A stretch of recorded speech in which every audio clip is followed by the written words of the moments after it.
Bismillahirrahmanirrahim. Assalamualaikum warahmatullahi wabarakatuh.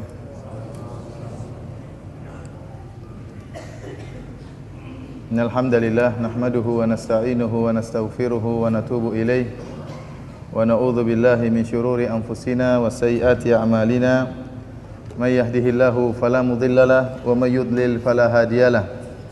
Asyhadu an la ilaha illallah wahdahu la syarikalah wa asyhadu anna Muhammadan abduhu wa rasuluhu la nabiyya ba'dah.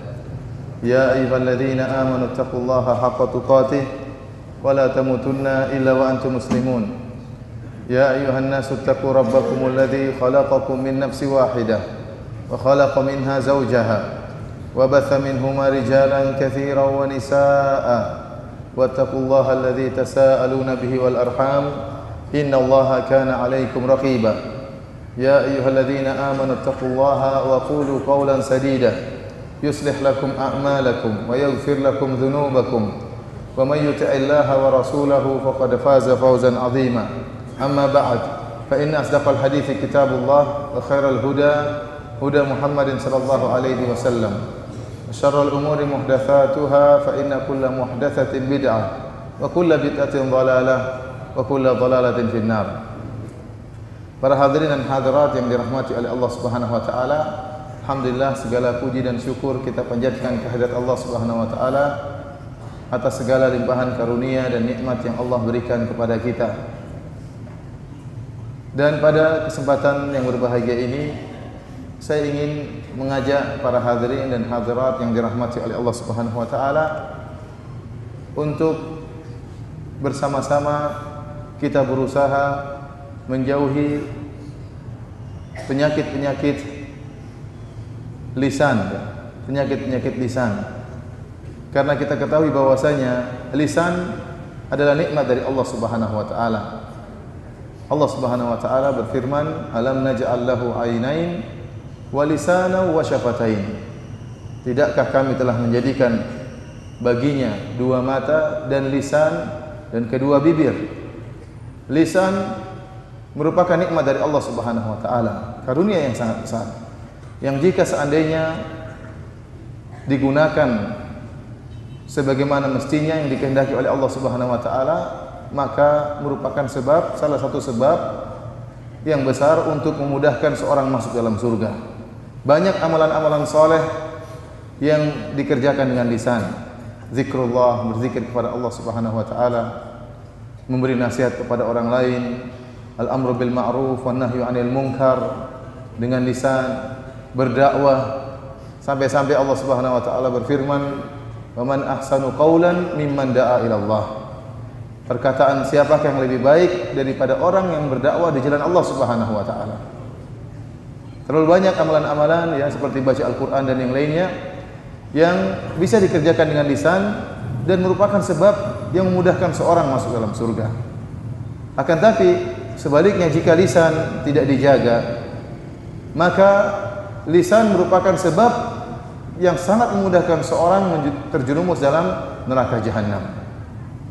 Oleh karenanya Nabi sallallahu alaihi wasallam pernah bersabda, "Aktsaru khataaya ibni Adam fi lisanihi." Dosa yang paling banyak, kesalahan yang paling banyak yang dilakukan oleh seorang anak Adam adalah pada lisannya. Dalam hadis yang lain kata Nabi sallallahu alaihi wasallam, "Aktsaru ma yudkhilu an-nasa an-nara al-ajwafan." Yang paling banyak memasukkan manusia ke dalam neraka jahanam adalah dua rongga, yaitu lisan dan farj. Lisan dan farj.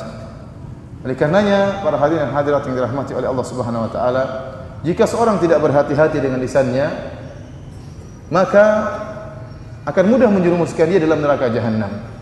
Oleh karenanya Rasulullah SAW berkata kepada Mu'adz bin Jabal radhiyallahu taala anhu, "Kuffa 'alaika hadza." Rasulullah SAW mengatakan, "Tahan lisanmu." Tahan lisanmu. Rasulullah SAW mengatakan, "Fa hal yakubun nasa 'ala wujuhim fin nari illa hasaidu alsinatihim?" Bukankah yang menyebabkan manusia tersungkur dalam neraka jahanam kecuali akibat perbuatan lisan-lisan mereka? Terlebih-lebih lagi, ikhwani fil akhwati fiddin azanillahu wa iyyakum, pepatah mengatakan lisan itu tidak bertulang. Lidah itu tidak bertulang. Aktivitas lisan sangatlah banyak dan sangatlah cepat. Dalam waktu beberapa menit, lisan bisa mengucapkan banyak perkataan. Dan aktivitas lisan cakupannya sangatlah luas, berbeda dengan jawarih, berbeda dengan tangan, berbeda dengan kaki. Seorang kalau ingin menzalimi orang lain dengan tangannya, maka dia hanya bisa memukul orang di hadapannya. Dia hanya bisa menendang orang di hadapannya. Akan tapi lisan, jika dia ingin menzalimi orang lain dengan lisannya, maka dia bisa menyakiti orang yang jauh dari dia, bahkan di bumi yang lain. Bahkan dia bisa menyakiti orang-orang yang sudah meninggal dunia dengan lisannya. Oleh karena cakupan lisan sangatlah luas. Meskipun seorang jauh di sana, dia bisa sakiti dengan lisannya di tempat dia. Dan yang mewakili lisan seperti tulisan, sama antara lisan dengan tulisan. Seorang tatkala mencela seorang dengan membuat sebuah tulisan, kemudian dia masukkan dalam media atau dalam internet, maka dalam waktu sekejap celaan tersebut tersebar di seluruh penjuru dunia. Berbeda dengan tangan dan kaki, maka cakupannya terbatas. Dan dosa-dosa yang dilakukan lisan banyak, di antaranya seperti an-namimah, mengadu domba, kemudian al-kadzib, dusta, al-qadzaf, menuduh yang tidak-tidak, dan di antaranya adalah al-ghibah, menggibah sama saudara. Dan pada kesempatan yang berbahagia ini, kita mengkhususkan penyebutan tentang dosa ghibah, karena itulah dosa yang sering dilakukan oleh kaum muslimin. Dosa yang sering kita lakukan.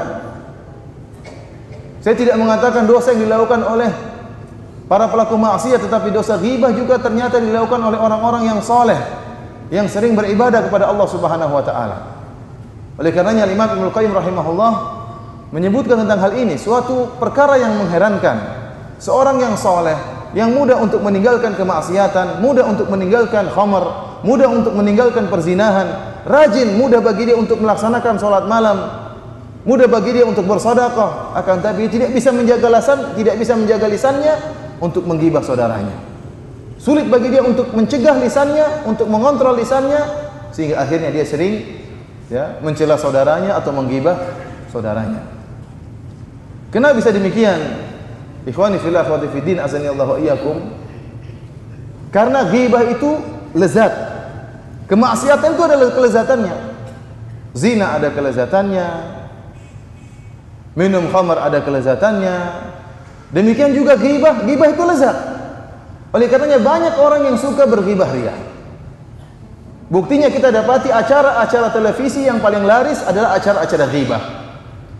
Jangankan yang berghibah ria, yang nonton saja lezat melihat acara ghibah tersebut. Ada acara-acara ghibah di televisi seperti apa? Seperti apa? Apa? Check and recheck, apalagi itu zaman dulu, nggak tahu sekarang. Ada namanya silet ya. Ada namanya apa? Acara-acara televisi yang laris, yang isinya ghibah, dan itu sangat digemari oleh masyarakat. Saya katakan, jangankan orang yang berghibah ria, yang nonton saja, yang dengar saja menikmati acara tersebut. Terlebih-lebih lagi ghibah yang terjadi di kalangan para wanita, ibu-ibu. Ibu-ibu ini paling suka hobinya ghibah. Kalau sudah berkumpul, kalau tidak ada ngerumpi, tidak ada ghibah, kurang lezat pembicaraan, menggibah ibu-ibu yang lainnya. Kalau tidak, menggibah suami-suaminya. Berbeda dengan bapak-bapak. Bapak-bapak kalau berkumpul bicara dunia, paling minimal atau maksimal bicara poligami. Ghibah kurang, tapi poligami mantap. Walaupun semuanya penakut. Ikhwani fillah, akhwati fiddin, azanillahu wa iyyakum. Oleh karenanya orang banyak senang melakukan ghibah. Kenapa? Karena ada kelezatan dalam ghibah tersebut. Bahkan orang-orang yang saleh terkadang melakukan ghibah. Padahal ghibah merupakan dosa besar. Hampir seluruh ulama seluruhnya sepakat bahwasanya ghibah merupakan dosa besar, kecuali ada segelintir kecil dari kalangan para ulama, kalau tidak salah 2 orang dari mazhab Syafi'iyah, yang menyatakan ghibah dosa kecil, akan tapi diingkari oleh banyak ulama. Mereka menjelaskan bahwasanya ghibah merupakan dosa besar karena banyak dalil yang menunjukkan ghibah merupakan dosa besar. Ini harus kita camkan. Karena kita sedang berbicara bukan tentang dosa kecil, tetapi tentang dosa besar. Yang jangan-jangan ya, dosa besar tersebut bisa menjerumuskan kita dalam neraka jahanam. Oleh karenanya dalam satu hadis disebutkan, dzukira oleh Nabi sallallahu alaihi wasallam, disebutkan dalam hadis Abu Hurairah, ada tentang seorang wanita. Sebut seorang wanita kepada Nabi sallallahu alaihi wasallam. Taqumul lail wa tasumun nahar. Wanita ini senantiasa salat malam. Kemudian senantiasa berpuasa di siang hari, berpuasa sunnah. Wa tatasaddaq, dan senantiasa bersedekah. Akan tapi wa fi lisaniha syai'un yu'zi jiranaha. Akan tapi pada lisannya ada sesuatu yang mengganggu tetangganya. Dia suka berbicara menyakiti tetangganya. Tatkala disebutkan tentang sifat wanita ini kepada Nabi sallallahu alaihi wasallam, Nabi sallallahu alaihi wasallam mengatakan la khaira fiha. Tidak ada kebaikan bagi wanita seperti ini. Hiya finnar, wanita ini di neraka jahanam. Salat malamnya tidak mencegah dia untuk mengontrol lisannya. Puasa sunnahnya tidak membuat dia mengontrol lisannya. Kata Nabi SAW, la khaira fiha, tidak ada kebaikan bagi wanita seperti ini. Dia hiya finnar, dia termasuk dalam neraka jahanam. Karenanya ikhwan, hati-hati karena kita sedang berbicara tentang dosa besar. Dan ingat, menyakiti seorang dengan lisan itu sangat menyakitkan. Seorang terkadang lebih baik dia dipukul badannya atau dicuri hartanya atau dirampok hartanya, masih lebih dia sukai daripada dia dijatuhkan martabatnya, dijatuhkan harga dirinya dengan lisan seseorang. Oleh karena seorang penyair mengatakan, jarahatu sinani lahal ti'amu wa la yal'amu ma jaraha lisanu. Luka yang disebabkan sayatan pedang masih bisa diobati, akan tetapi luka yang disebabkan sayatan lidah sulit untuk diobati. Seorang jika dikatakan kepada dia bahwasanya si fulan mengatakan engkau goblok, si fulan mengatakan engkau dungu, si fulan mengatakan engkau mubtadi' ahlul bidah, itu sakit hatinya tatkala mendengar perkataan ini. Lebih baik dia dipukul, lebih baik hartanya diambil daripada dijatuhkan harkat dan martabatnya. Ini merupakan bentuk kezaliman. Oleh karenanya ikhwan wa akhwat azani Allah wa iyyakum, kita berhati-hati dengan dosa ini. Ghibah merupakan dosa besar dengan banyak dalil, berdasarkan banyak dalil. Di antaranya Allah Subhanahu wa taala berfirman, "Wala yaqtab ba'dhukum ba'dha, ayuhibbu ahadukum ay ya'kula lahma akhihi maitan fakarihtumuh." Janganlah sebagian kalian menggibah sebagian yang lain. Ayuhibbu ahadukum, apakah salah seorang dari kalian mau untuk ayakula lahma akhi, ayakula lahma akhihi maitan fakarihtumuh.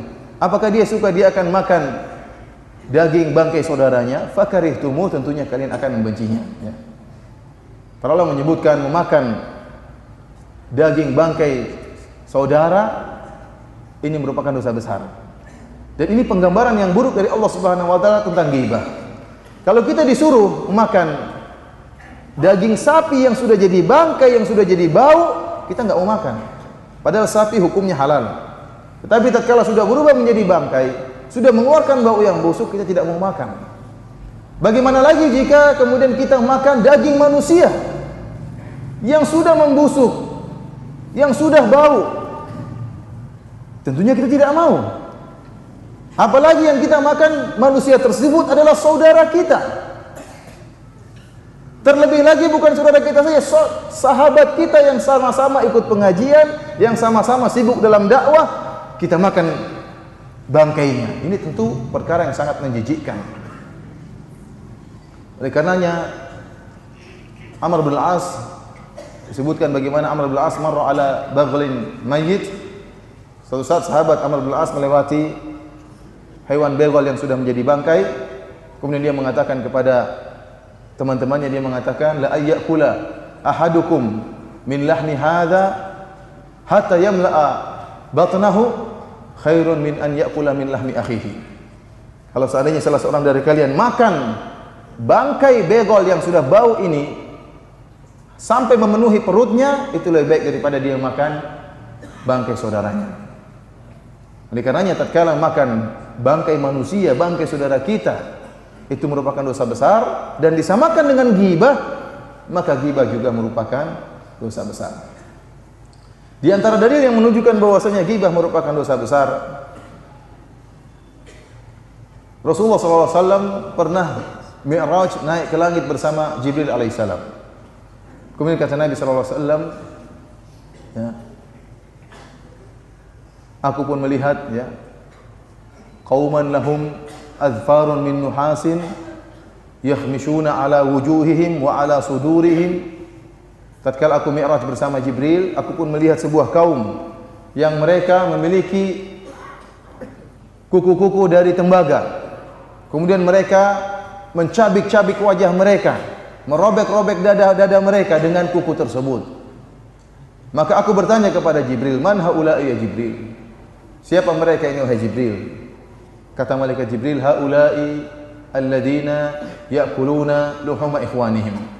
Mereka adalah orang-orang yang makan daging saudara mereka. Ini orang-orang yang tukang ghibah. Orang-orang tukang ghibah dihukum dengan hukuman khusus, yaitu mereka akan mencabik-cabik wajah mereka dan mencabik-cabik dada mereka, ya, akibat perbuatan ghibah yang mereka lakukan. Ini menunjukkan bahwasanya ghibah merupakan dosa besar. Di antara dalil yang menunjukkan bahwasanya ghibah merupakan dosa besar, dalam satu hadis dari Ibnu Abbas radhiyallahu ta'ala anhuma, beliau berkata, marra an-nabiy sallallahu alaihi wasallam bi qabrain faqala innahuma la yu'adzabani wa ma yu'adzabani fi kabirin. Amma ahaduhuma fakana la yastatiru minal bauli wa amma al-akhar fakana yamshi bin namimah. Kata Ibnu Abbas radhiyallahu ta'ala anhuma, suatu saat Nabi sallallahu alaihi wasallam melewati dua kuburan. Kemudian Nabi sallallahu alaihi wasallam berkata, sungguhnya dua penghuni kubur ini sedang disiksa. Adapun yang pertama, ya, disiksa karena tidak bersih tatkala istinja, tatkala cebok ketika buang air kecil. Wa ammal akhar, adapun yang kedua, fakana yamshi bin namimah. Dia ini suka namimah, suka mengadu domba. Al-Hafidz Ibnu Hajar rahimahullah dalam Fathul Bari menyebutkan bahwasanya sebagian ulama membawakan hadis ini dalam bab ghibah.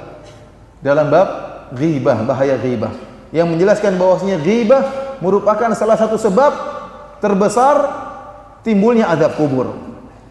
Padahal dalam hadis ini disebutkan tentang namimah. Al-Hafidz Ibnu Hajar menjelaskan kenapa hadis tentang namimah ini dibawakan dalam ghibah, kan ada dua sebab. Sebab yang pertama, kebiasaan orang yang namimah mengadu domba, dia akan menggibah. Tatkala seorang ingin mengadu domba si A dan si B, maka dia datang kepada si A, kemudian dia menjelek-jelekan si B. Dan tatkala dia datang ke si B, dia akan menjelek-jelekan apa si A. Oleh karenanya, orang yang namimah biasanya pasti menggibah.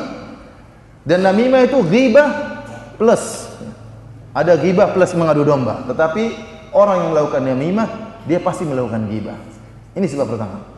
Sebab yang kedua yang disebutkan oleh Hafidz Ibnu Hajar rahimahullah, karena dalam satu riwayat dari jalan-jalan hadis ini disebutkan bahwasanya yang kedua ini diazab karena melakukan ghibah. Lafal yang sharih bahwasanya yang kedua ini diazab karena melakukan ghibah.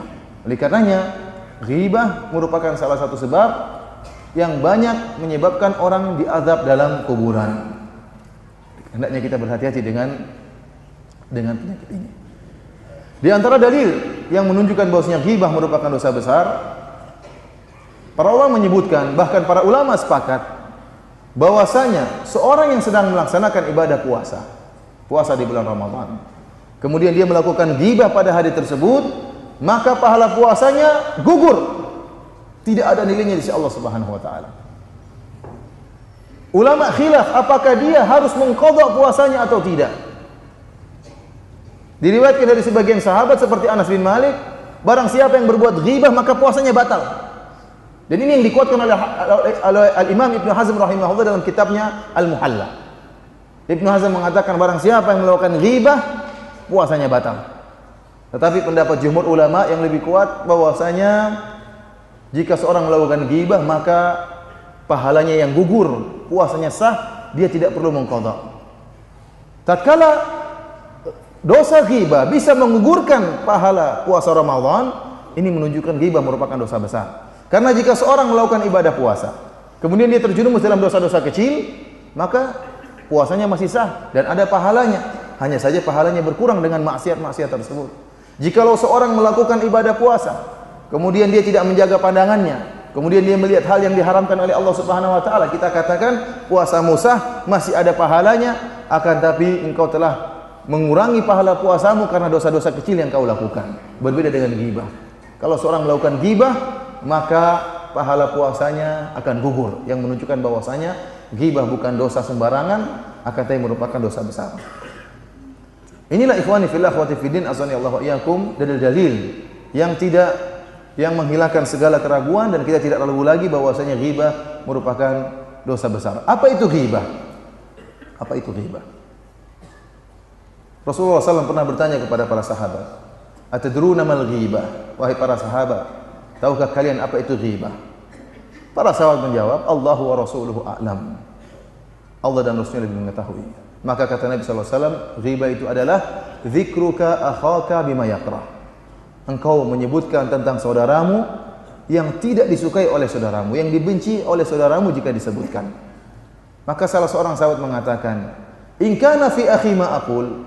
Wahai Rasulullah, jika ternyata keburukan yang aku sebutkan tentang saudaraku itu memang ternyata benar, kata Nabi sallallahu alaihi wasallam, "In kana fi akhika ma taqul faqad iktabtahu." Ya.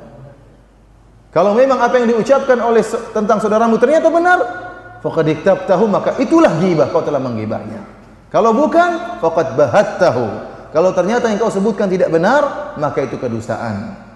Karena sebagian orang tatkala menggibah dia seakan-akan dia tidak berdosa. Apa yang saya bilang itu benar kok, memang dia seperti itu orangnya. Itulah ghibah. Itulah ghibah dalam syariat Islam. Dan kenapa dikatakan ghibah? Karena saudara Anda tatkala Anda cela, tatkala Anda jatuhkan martabatnya, dia tidak bisa membela diri karena dia tidak sedang berada di hadapan Anda. Perhatikan definisi yang diberikan oleh Nabi sallallahu alaihi wasallam. Dzikruka akhaka bima yakrah. Engkau menyebutkan sesuatu yang dibenci oleh saudaramu. Ma di sini dzikruka akhaka bima. Bima ma di sini adalah ma al-mausulah.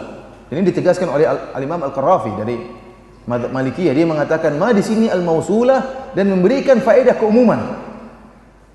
Artinya apa? Segala sesuatu perkara umum, mencakup apa saja yang jika kau sebutkan tentang saudaramu dia tidak suka, maka itulah ghibah. Baik yang berkaitan dengan nasabnya, baik yang berkaitan dengan sukunya, baik yang berkaitan dengan agamanya, baik yang berkaitan dengan cacatnya, baik yang berkaitan dengan istrinya, baik yang berkaitan dengan anak-anaknya. Segala perkara yang kalau engkau sebutkan dia tidak suka, maka itulah ghibah. Ini keumuman ini sangat mengerikan. Sangat mengerikan. Karena ternyata ghibah perkaranya luas dan merupakan dosa besar. Oleh karenanya misalnya jika berkaitan dengan sukunya, kemudian kita mencela suku dasar si fulan memang dari suku itu kayak gitu modelnya.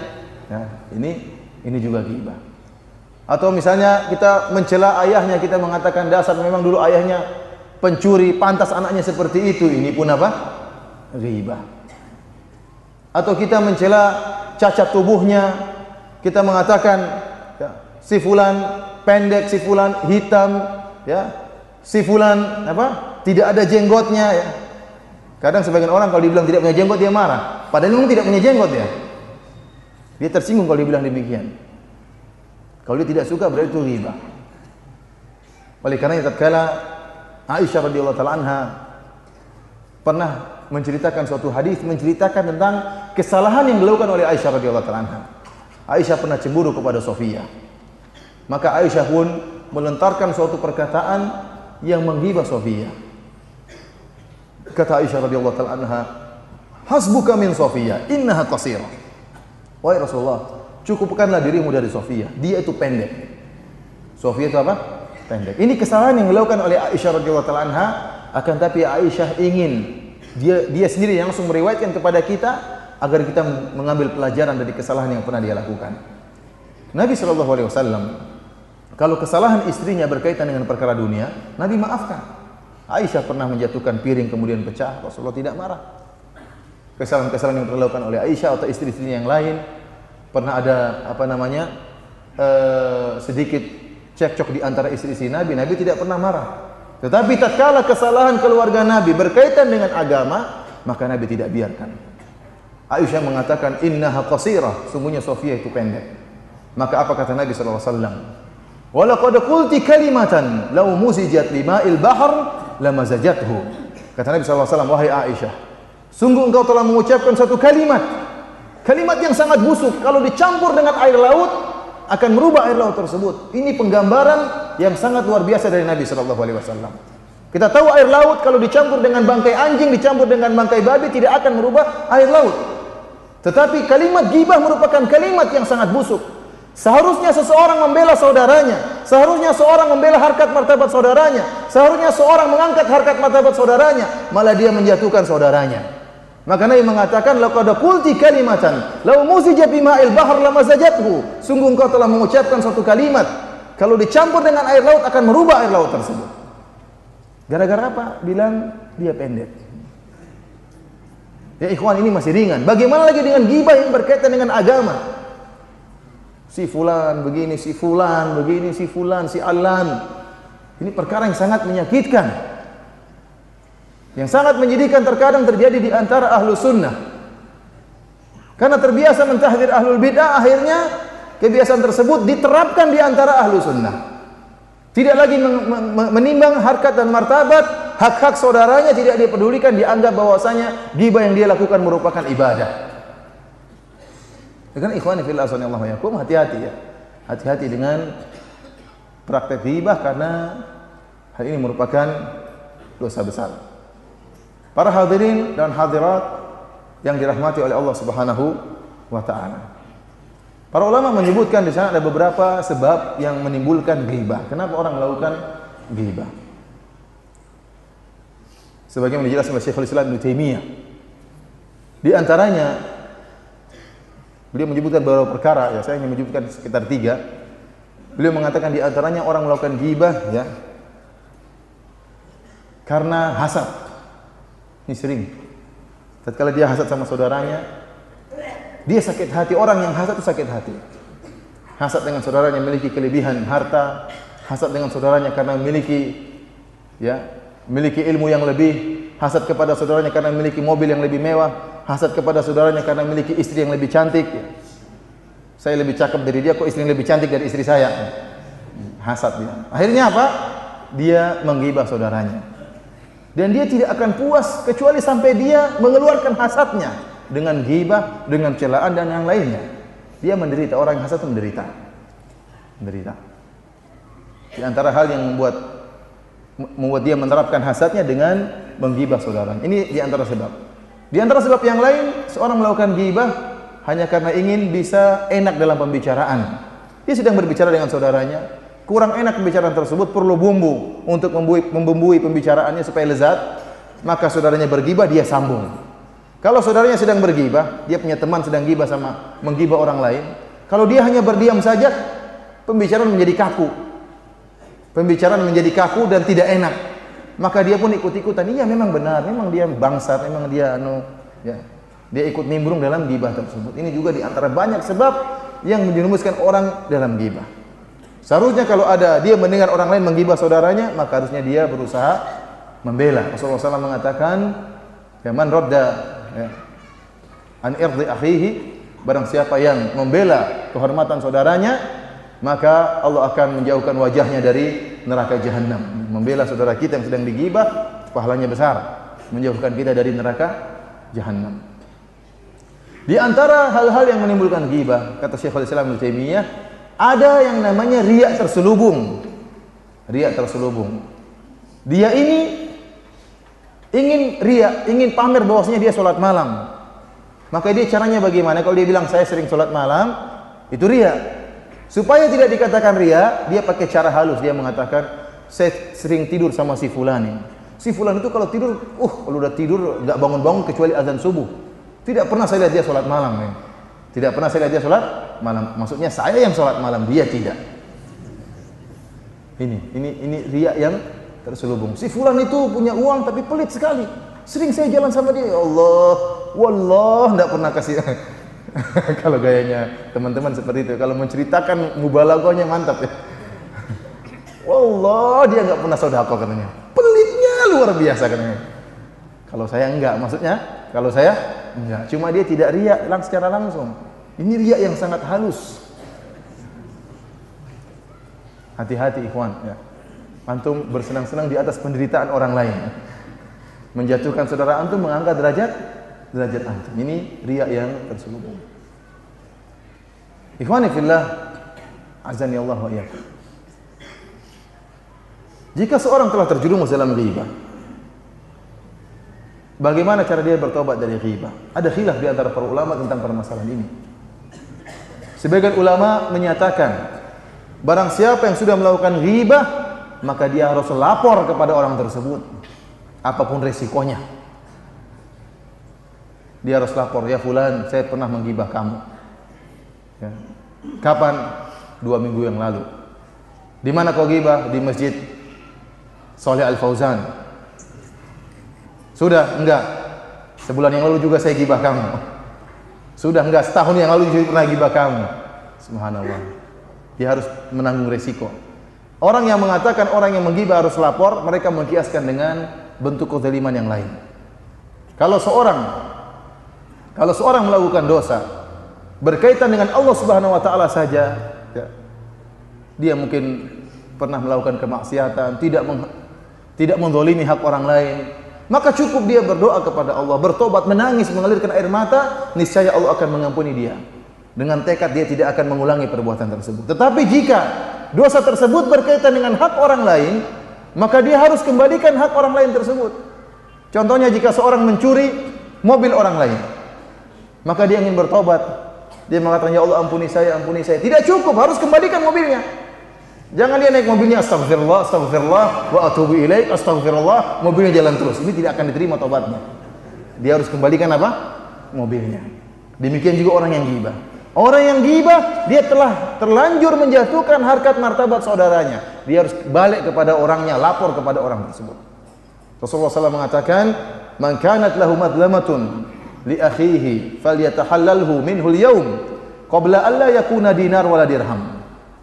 Kata Nabi SAW, barang siapa yang punya kezaliman terhadap saudaranya, maka sekarang hari ini minta dihalalkan.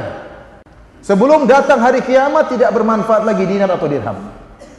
Bahkan Syekh Ibnu Utsaimin rahimahullah menyatakan, tatkala Anda menggibah orang lain, kemudian Anda melapor bahwa saya melakukan gibah, kemudian saudaramu yang kamu gibah itu minta duit, kasih. Saya telah gibah kamu, saya minta 10 juta. Kalau minta 10 juta antum kasih. Daripada di akhirat muskilah nanti, problem di akhirat. Kalau bisa antum tawar. Gimana kalau 3 juta? Pokoknya dia ridho, gimana caranya? Ya ikhwan, tahun lalu saya ketemu dengan seorang syekh dari Qasim. Dia cerita sama saya, Firanda, saya sering berdakwah. Ada teman saya juga sering berdakwah, tapi teman saya itu rupanya dia sering menjelek-jelekan saya, sering menggibah saya tanpa saya sadari. Tiba-tiba suatu saat teman saya telepon saya, padahal saya tidak tahu kalau dia seperti itu. Suatu saat teman saya telepon saya, kemudian dengan nada ketakutan dia mengatakan, ya fulan, saya minta maaf, saya minta kau halalkan. Saya sering menggibah kamu. Saya minta nomor rekeningmu. Kau minta berapa saja saya kasih. Subhanallah. Coba kalau kita, kesempatan. Ini bukan uang rupiah, ini uang real.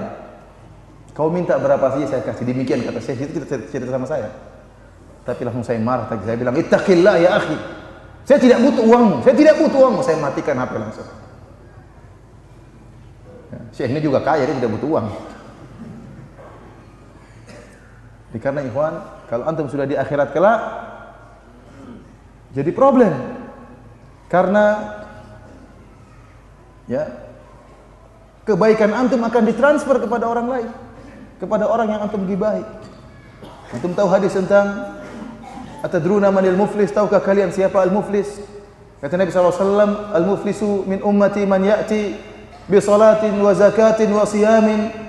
Orang yang datang pada hari kiamat dengan bawa puasa, dengan pahala salat, pahala zakat, pahala puasa, wa ya'ti wa qad syatama hadza, wa qadhafa hadha wa qatala hadha wa safaka dama hadha wa akhadha mal hadha. Dan dia datang pada hari kiamat dengan bawa banyak pahala, akan tapi dia sudah mencela si fulan, telah memukul si fulan, telah menumpahkan darah si fulan, telah menuduh si fulan dengan tuduhan yang tidak-tidak. Maka diambillah kebaikan-kebaikannya dan dilemparkan kepada orang-orang yang dia zalimi tersebut. Kalau ternyata kebaikannya sudah habis dan belum selesai urusannya, maka keburukan-keburukan mereka akan di-offer kepada dia. Ini akibat ghibah. Makanya Rasulullah mengatakan, hendaknya dia minta ampun sekarang, minta dihalalkan sebelum datang hari di mana tidak ada dinar dan tidak ada dirham. Syekh Abdul Razak hafizahullah taala pernah mengajar dan kebiasaan beliau waktu mengajar kita, kalau ada yang terlambat beliau telepon. Jadi kita kadang pagi-pagi kemudian sebagian teman terlambat belum datang, Syekh bilang mana nomor teleponnya. Syekh telepon, "Kaifa haluk fulan?" Kamu di mana? "Oh, Syekh, saya segera." Ketakutan dia. Karena apa? Ditelepon langsung sama apa? Sama Syekh. Antum bayangkan, antum tidak terlambat datang, ditelepon sama gurunya. "Kamu lagi di mana?" Yang terlambat ditelepon. Suatu saat ada sebagian dari murid-murid Syekh yang terlambat datang. Kemudian Syekh mungkin berbicara sesuatu, ada sebagian dari teman-teman yang tertawa. Padahal Syekh tidak sedang menggibah orang ini, cuma mungkin ada salah ucapan sehingga menimbulkan tertawa di antara teman-teman. Tapi Syekh merasa itu kesalahan. Akhirnya tatkala orang itu datang pada pertemuan berikutnya, maka Syekh membawa hadiah berupa apa? Berupa buku atau kitab. Kata Syekh, "Maaf ya akhi, kita pernah berbicara sesuatu sehingga mungkin saya menggibah kamu, ini hadiah dari saya." Wah, tentunya orang ini sangat senang sekali, sering aja gibah Syekh. Hadiah terus. Ya akhi, subhanallah ya. Kita kadang kalau gibah enggak mikir. Kita sudah ucapan yang kita ucapkan, mana pernah kita mikir. Mau 10 orang kita gibah, mau 100 orang kita gibah, 1000 orang kita gibah, mana pernah kita mikir. Tapi semuanya dicatat oleh Allah Subhanahu wa taala. Oleh karenanya, tatkala ada seorang datang menemui Hasan al-Basri, menemui salah seorang salaf, Hasan al-Basri kalau tidak salah, kemudian orang itu mengatakan, "Qad balaghani annaka iktabtani." Saya telah sampai kabar kepada saya bahwasanya engkau telah menggibah saya. Apa kata Hasan al-Basri? Ya. "Ma balagha qadruka indi an uhakkimaka fi hasanati." Apa sih kedudukanmu sampai saya mau engkau mengambil kebaikanku? Artinya Hasan al-Basri mengatakan, rugi gibah kamu tuh rugi. Ngapain gibah kamu?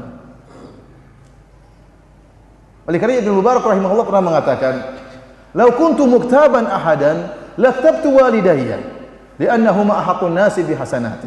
Kalau saya boleh menggibah, saya akan gibah bapak ibuku, karena mereka berdua yang lebih berhak untuk mengambil kebaikan-kebaikanku.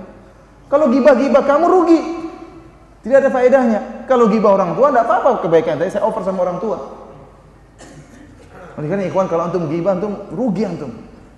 Antum transfer kebaikan antum. Bayangkan antum sudah ditimbang di akhirat kelak, timbangan kebaikan sama dengan timbangan keburukan, atau timbangan kebaikan antum lebih berat, ternyata kemudian diambil, di offer, akhirnya antum masuk neraka jahanam.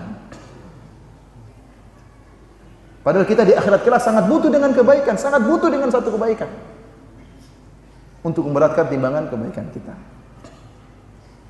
Ikhwani fillah wa akhwati fiddin, azanillahu wa iyyakum. Ini pendapat pertama dari kalangan para ulama, bahwasanya barang siapa yang melakukan ghibah, maka dia harus minta dihalalkan kepada orang yang dia ghibahi secara langsung.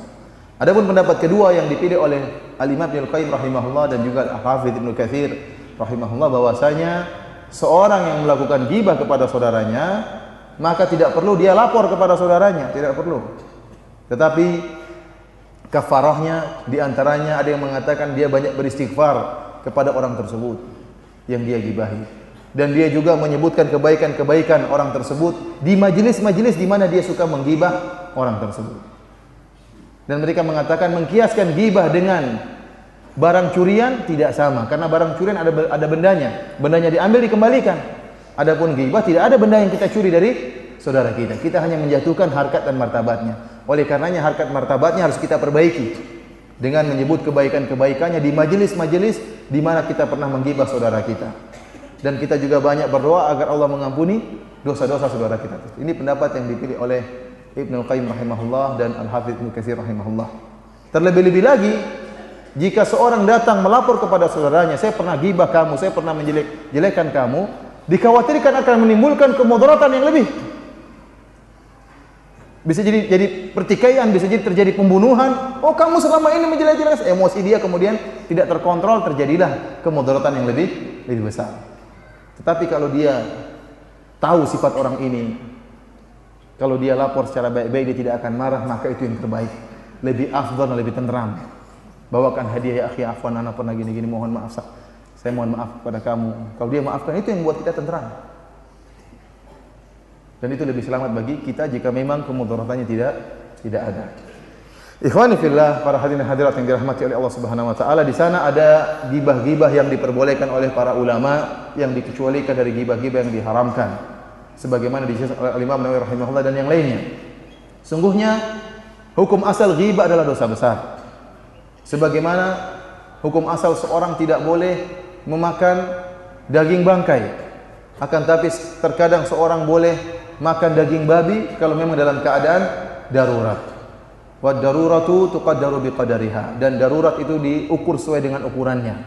Kalau seorang di tengah hutan misalnya kelaparan, tidak ada makanan, kemudian dia hanya menemukan seekor babi, maka boleh bagi dia untuk makan babi tersebut. Tapi tidak boleh dia sampai kekenyangan, apalagi dijadikan daging dendeng dibawa pulang. Ini tidak boleh. Cukup secukupnya saja, yang penting dia tidak mati. Ya. Demikian juga ghibah. Ghibah terkadang diperbolehkan, tetapi sesuai dengan ukurannya. Jika memang masih kurang ghibahnya, ditambah lagi sesuai dengan kadar kebutuhan kita untuk menggibah. Di antara ghibah-ghibah yang diperbolehkan oleh para ulama, contohnya seperti tatkala ada orang yang meminta, ada orang yang mengeluh atau curhat, maka dia boleh tatkala curhat dia menggibah orang yang menzaliminya atau orang yang berbuat salah kepada dia. Sebagaimana yang pernah dilakukan oleh Hind bintu Utbah tatkala mengeluhkan suaminya Muawiyah bin Abi Sufyan. Dia mengatakan, ya Rasulullah, zauji Muawiyah rajulun syahih. Wahai Rasulullah, suamiku Muawiyah adalah seorang lelaki yang sangat pelit. Bolehkah saya ngambil uang darinya, hartanya, tanpa dia mengetahui? Ini ghibah atau bukan? Ghibah. Dia bilang suami saya apa? Pelit. Dan terkadang dibutuhkan penyebutan tokoh-tokoh atau nama-nama tersebut supaya masalahnya menjadi jelas. Kalau dia mengatakan, Rasulullah, ada orang yang pelit, bolehkah istrinya? Ini bagus. Namun kadang-kadang tidak jelas. Karena terkadang ustadz yang dimintai curhat lebih mengetahui ya watak orang yang menzalimi. Seperti Nabi SAW, Nabi mengetahui siapa Muawiyah, Abu Sufyan, siapa Abu Sufyan radhiyallahu taala anhu. Maka tatkala ini istri Hind bin Utbah menggibah suaminya Abu Sufyan, yang dikatakan bahwasanya Abu Sufyan rajulun syahih, seorang yang pelit. Maka kata Nabi sallallahu alaihi wasallam, khudhi min malihi ma yakfiki wa waladiki bil ma'ruf. Silakan ambil harta Abu Sufyan yang cukup bagi engkau dan juga bagi anak-anakmu secara ma'ruf, ya. Ini berarti boleh bagi seorang istri kalau suaminya memberi nafkah tidak cukup padahal uangnya berlebihan, maka dia boleh ngambil, boleh nyolong pelan-pelan, ya. Tidak ketahuan. Ingat, ibu-ibu ini fatwa yang sangat penting. Tapi jangan salah penerapan. Kalau suami sudah memberi kecukupan, anaknya sudah bisa cukup sekolah, istrinya sudah dikasih makan dengan baik, bahkan diberikan perhiasan, kemudian masih nyolong lagi, itu namanya nyolong betulan. Ini tidak diperbolehkan. Yang diperbolehkan kalau memang tidak cukup atau dia pelit. Ini lain cerita. Ini pertama, yaitu seorang tatkala mengadukan orang yang menzalimi dia atau berbuat salah kepada dia, dia boleh menyebutkan nama orang tersebut. Di antara ghibah yang diperbolehkan adalah tatkala kita ingin beri nasihat kepada seseorang, seperti yang dialami oleh Fatimah bintu Qais. Fatimah bintu Qais radhiyallahu taala anha, ya, datang kepada Nabi sallallahu alaihi wasallam menjelaskan kepada Nabi bahwasanya ada dua orang yang mau melamar dia, yaitu Muawiyah dan Abu Jaham. Maka Nabi sallallahu alaihi wasallam kemudian menasihati Fatimah bintu Qais. Kata Nabi sallallahu alaihi wasallam, "Amma Muawiyah Fasu'lukun la mala lahu. Adapun Muawiyah adalah seorang yang miskin tidak punya harta. Wa amma Abu Jaham, adapun Abu Jaham fala yadha'u asahu an atiqihi. Adapun Abu Jaham tidak pernah meninggalkan tongkatnya dari pundaknya. Artinya apa? Abu Jaham tukang apa? Tukang pukul. Tukang apa? Darab an-nisa, tukang pukul para wanita. Ini ghibah. Rasulullah menyebutkan Muawiyah miskin, tidak punya duit. Abu Jaham tukang pukul. Ini ghibah atau bukan? Ghibah, menceritakan kejelekan dua orang ini. Kemudian kata Nabi sallallahu alaihi wasallam, "Fankihi Usama bin Zaid." Nikahilah Usama bin Zaid. Akan tapi ghibah ini diperbolehkan karena ini dalam rangka untuk menasihati Fatimah binti Qais yang datang untuk minta nasihat, maka Rasulullah SAW ingin menasihati, memberikan yang terbaik bagi Fatimah binti Qais. Oleh karena para ulama menyebutkan, jikalau kita boleh menyebutkan kesalahan seorang, menggibahi seseorang dalam rangka menasihati yang itu berkaitan dengan kemaslahatan khusus, kemaslahatan perorangan, maka bagaimana lagi jika kemaslahatan tersebut berkaitan dengan kaum muslimin. Oleh karenanya kita boleh menggibah ahlul bid'ah, bahkan terkadang wajib untuk menggibah mereka tatkala kesalahan-kesalahan mereka, kesesatan mereka tersebar di kalangan kaum muslimin. Ya, dan kita harus menjelaskan tentang si fulan ini memiliki kesesatan. Kita jelaskan, kita sebutkan namanya karena memang maslahatnya besar bagi kaum muslimin. Ini di antara ghibah yang diperbolehkan. Di antara ghibah yang diperbolehkan, kata para ulama, li ta'rif, untuk menjelaskan, untuk mengenalkan. Ya. Sebagaimana jika ada orang bertanya, kamu kenal si fulan? Kemudian kita jelaskan si fulan yang mana maksudnya. Yang sifatnya gini-gini, terkadang sifatnya buruk, kita sebutkan. Maka kalau memang tidak bisa mengetahui si fulan kecuali dengan menyebutkan keburukannya, maka ini diperbolehkan.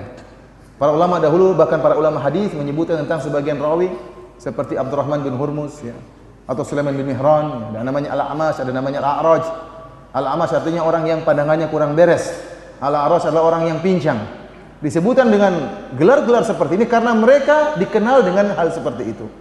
Para ulama tatkala menyebutkan Al-A'mash dan Al-A'raj bukan dalam rangka untuk mencela, tetapi dalam rangka untuk mengenalkan yang dimaksud adalah si fulan, yang dimaksud Al-A'mash, yang dimaksud adalah Al-A'raj. Jadi kalau misalnya ada orang datang kepada antum bertanya, "Ya akhi, antum tahu si Edi?" Antum bilang, "Edi yang mana? Edi yang istrinya 3 atau istrinya 2? Atau Edi yang takut menikah, takut poligami?" Edi yang penakut poligami. Bilang, "Edi yang takut poligami juga ada 2. Ada yang gembrot, ada yang kurus, yang mana?" Ini ghibah terus ini. Yang gembrot juga ada 2. Yang matanya bicot, yang matanya bicot, yang mata bicot juga ada 2. Ini kalau dalam rangka untuk mengenalkan, ini boleh-boleh saja, bukan dalam rangka untuk apa? Menghina. Ini disebut oleh para ulama tentang ghibah yang diperbolehkan. Di antara ghibah yang diperbolehkan jika seorang kemudian menyebutkan terjadinya ghibah tanpa menyebutkan pelaku ghibah tersebut. Artinya pelaku ghibah tersebut tidak dikenal. Contohnya kita mengatakan, tadi siang kurang ajar ada orang, ya, gini, buruk rupa, mengerikan wajahnya. Siapa? Adalah pokoknya. Ini tidak apa-apa, ini bukan ghibah karena tidak ketahui siapa yang buruk rupa tersebut. Ini dilakukan oleh Nabi SAW. Rasulullah SAW mengatakan, "Ma balu aqwamin." Kenapa sebagian kaum melakukan demikian dan demikian tanpa menyebutkan nama-nama mereka. Demikianlah ikhwani fillah, azanillahu wa iyyakum, ya, apa yang bisa Anda sampaikan tentang bahaya penyakit ghibah. Ya, kita berlindung kepada Allah Subhanahu wa taala. Ya, jangan sampai pahala kita yang mungkin sedikit ini akhirnya harus kita offerkan kepada orang lain, kita transfer kepada orang lain karena kita tidak bisa menjaga lisan kita. Dan semoga Allah Subhanahu wa taala mudahkan kita menjadi orang-orang yang bertakwa dan orang-orang yang bisa menjaga lisan mereka. Selanjutnya kalau ada yang mau bertanya, saya persilakan. Ada enggak? Oh iya.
ilaha illallah, Allahumma shalli ala Muhammad. Allahumma.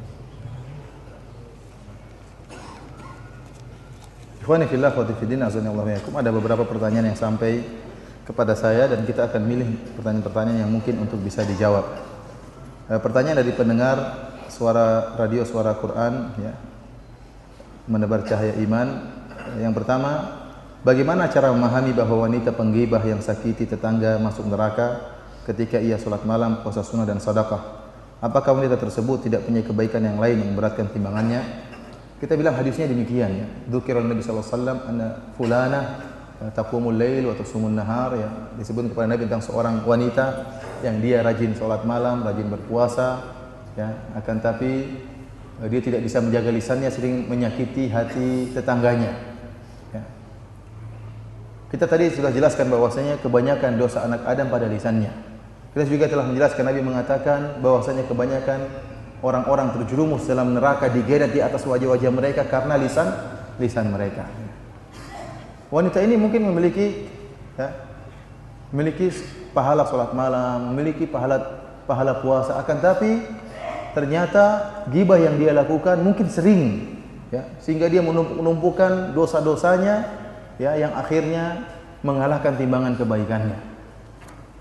Ini semakin mengingatkan kepada kita akan bahaya ya, lisan dan bahaya menzalimi orang lain. Bahaya menzalimi orang lain. Tadi saya telah jelaskan, seorang terkadang lebih suka dipukul badannya atau diambil hartanya daripada dijatuhkan harkat dan martabatnya. Dihina itu perkara yang sangat menyakitkan. Coba ada orang datang sama antum, "Ustaz, antum kok goblok sekali."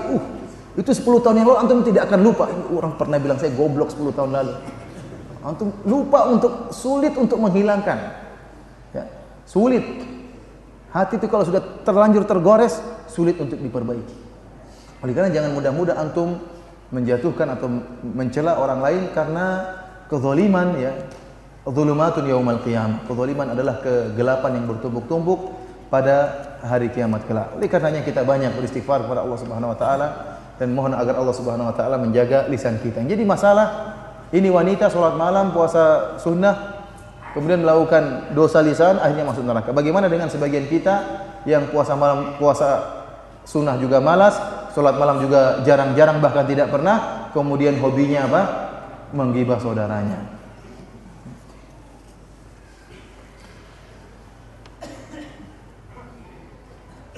Pertanyaan berikutnya, Ustadz, bagaimana hukumnya menonton berita-berita anggota dewan yang korupsi? Apakah ia termasuk ghibah? Jangankan, jadi gini, orang-orang yang mujahir bermaksiat, yang menampakkan kemaksiatannya, maka seperti ini tidak apa-apa menggibah mereka. Karena Rasulullah mengatakan, "Dzikruka akhaka bima yakrah." Engkau menyebutkan sesuatu yang dia benci. Seperti para artis. Para artis yang suka pamer auratnya, dia senang dengan memamerkan auratnya. Antum gibahi suka pamer aurat, dia pun bahagia saja. Dia tidak marah ya.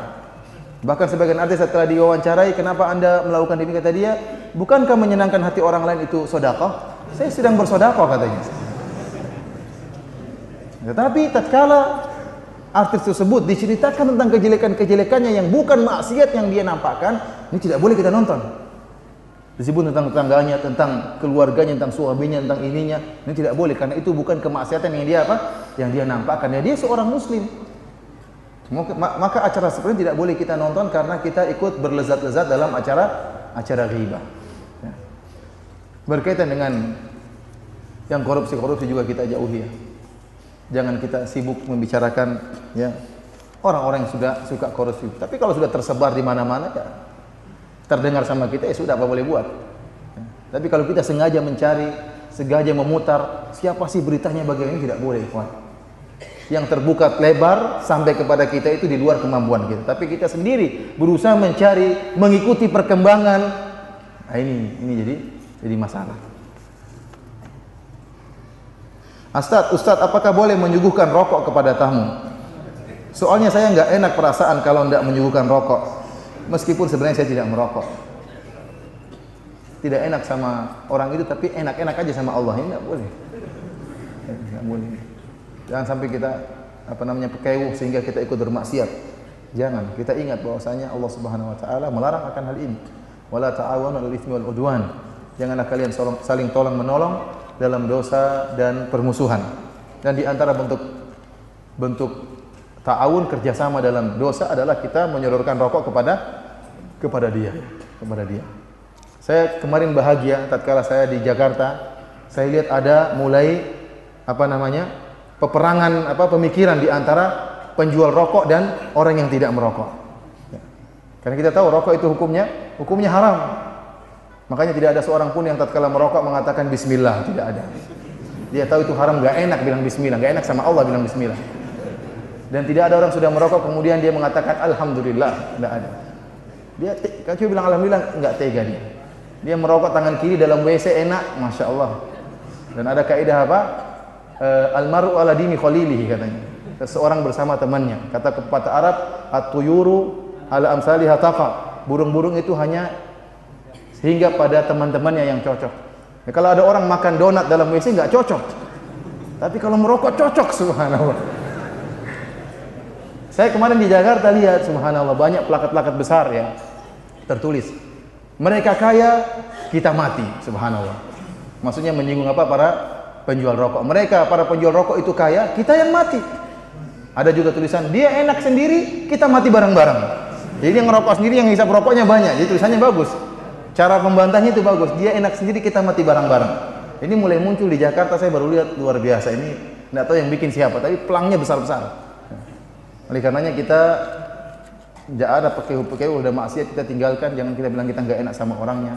Ya, bilang aja saya tidak ada rokok. Ya. Kalau mau beli sendiri kita tidak ikut belikan. Ustaz tolong jelaskan tentang situs www.org. Apakah itu benar situs Ahlus Sunnah wal Jamaah? Ya ikhwan, ada sebagian situs yang sibuknya hanya menyebutkan kesalahan-kesalahan si fulan, gini si fulan, subhanallah. Ustaz ini begini, Ustaz itulah ghibah, itulah apa? Itulah ghibah. Bahkan masalah pertama terlalu banyak kedustaan. Yang kedua, kalaupun benar tidak boleh dibongkar-bongkar seperti itu. Masalah pribadi, masalah tuduhan masalah harta, si fulan itu gemar dengan harta, seperti Ustaz Arifin pernah dituduh bergelimang dengan dinar Kuwait. Uang dinar aja nggak pernah lihat, dibilang apa? Bergelimang dengan dinar Kuwait. Si Firanda itu mata hawa nafsu, kayaknya saya dikasih duit sama orang untuk nulis suatu permasalahan. Subhanallah, tuduhan-tuduhan yang tidak benar. Yang benar saja tidak boleh kita sebarkan, apalagi yang tidak benar. Situs seperti ini tidak boleh dibuka dan tidak boleh dilihat. Pertama akan merusak hati kita, kedua menimbulkan suudzon kepada ustaz-ustaz kita. Jauhi isu-isu seperti ini ya. Bikin habis waktu, ya, bikin habis energi, bikin habis duit ya.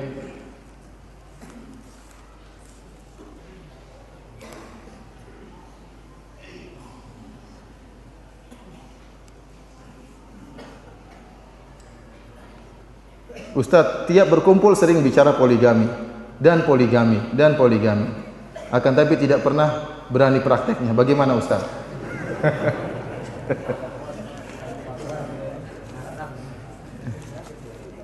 Ya ikhwan ya, poligami tidak mudah ya. Kemarin telah kita jelaskan bahwasanya orang yang poligami kemudian tidak adil, maka pada hari kiamat akan dipermalukan. Jalan badannya miring. Allah wa syikkuhu ma'il, datang pada hari kiamat badannya miring. Ini malu kalau si fulan itu ya Masya Allah, yang rajin ke masjid, yang jenggotan, ternyata badannya miring. Rupanya tidak adil dalam apa? Poligami. Antum jangan bayangkan yang enak-enak saja. Wah, kalau saya poligami, saya punya istri dua, yang istri pertama cabut bulu ketiak kanan saya, yang istri kedua cabut bulu ketiak kiri saya, kemudian dua-duanya berlomba. Ya Abi, saya dapat satu, oh saya dapat dua. Enak sekali bayangannya. Bayangnya satu pegang sendal, satu pegang sapu, ya itu bayangannya. Kalau antum adil silakan, ini sunnah Nabi. Antum nanti jalan pada hari kiamat badannya lurus, tapi kalau tidak adil hati-hati. Oleh karenanya poligami syariat yang sangat mulia dan disunahkan bagi sebagian orang yang mampu melakukannya, akan tapi dia haram hukumnya bagi orang yang tidak mampu melakukannya. Jangan modal nekat ya. Para sahabat dulu miskin juga. Para sahabat, antum kiaskan antum dengan sahabat. Gimana sholat malam antum, bagaimana tawakal antum? Mau dikiaskan dengan sahabat. Bagian poligami mengkiaskan diri dengan para sahabat. Bagian ibadah enggak, kita kan lain. Sahabat memang itu hati mereka sudah bersih, guru mereka nabi. Waktu poligami, saya seperti sahabat. Hati-hati ikhwan.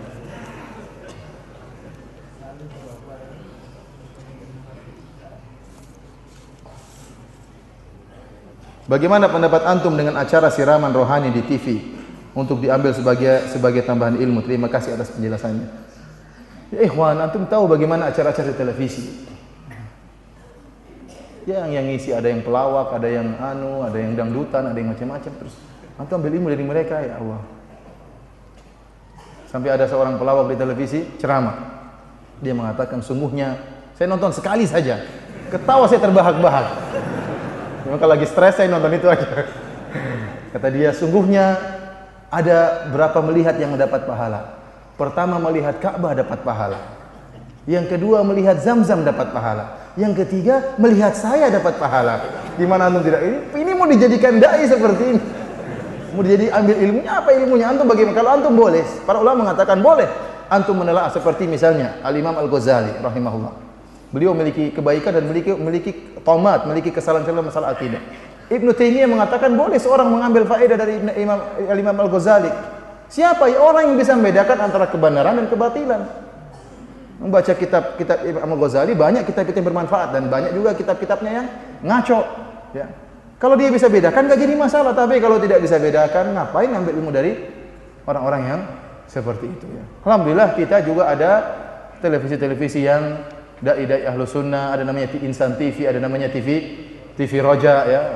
Juga ada radio banyak, alhamdulillah banyak ustaz-ustaz kita ya, di Lombok maupun di luar Lombok, ya. Itu sudah cukup bagi kita untuk menuntut ilmu. Ustaz saja diambil ilmunya nggak habis, apalagi mengambil dari luar mereka.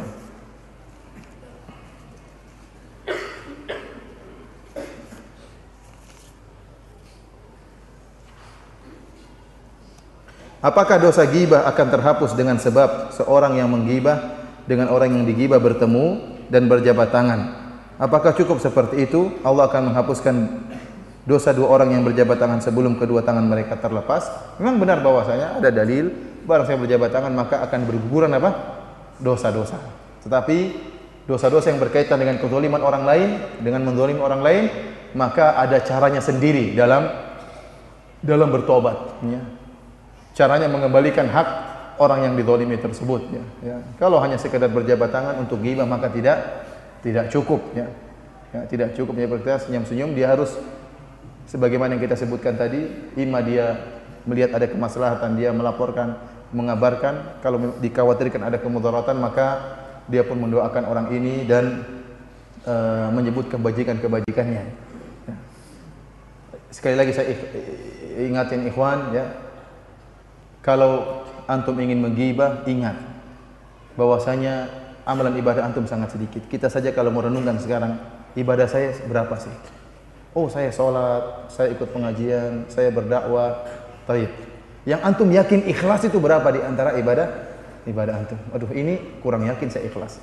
Dakwah kayaknya saya ria. Yang ikhlas yakin yang mana? Itu sangat sedikit. Kemudian sedikit itu harus antum offerkan kepada orang lain. Maka ini perkara yang sangat bodoh. Sudah punya sedikit pahala kemudian di-offer kepada orang lain. Justru kalau orang menggibah antum, ya alhamdulillah. Dia offer kebaikan dia sama antum. Sebagaimana kalau tidak salah Hasan Al-Basri tatkala dengar ada orang menggibah dia, maka Hasan Al-Basri pun mengirim kue kepada orang tersebut. Syukron, ya. Kamu telah mengirim pahalamu kepada saya. Tapi kita yang mengirim jangan, ya kawan. Ya, rugi. Di akhirat kelak kita akan sangat butuh dengan amalan kebajikan. Demikian saja ikhwani fillah, azani Allah wa iyyakum, apa yang bisa ana sampaikan pada kesempatan kali ini. Kurang lebihnya ana mohon maaf. Yang benar datang dari Allah Subhanahu wa taala, yang salah dari pribadi ana dari syaitan. Semoga Allah maafkan kita semua. Wabillahi taufiq wal hidayah. Assalamualaikum warahmatullahi wabarakatuh.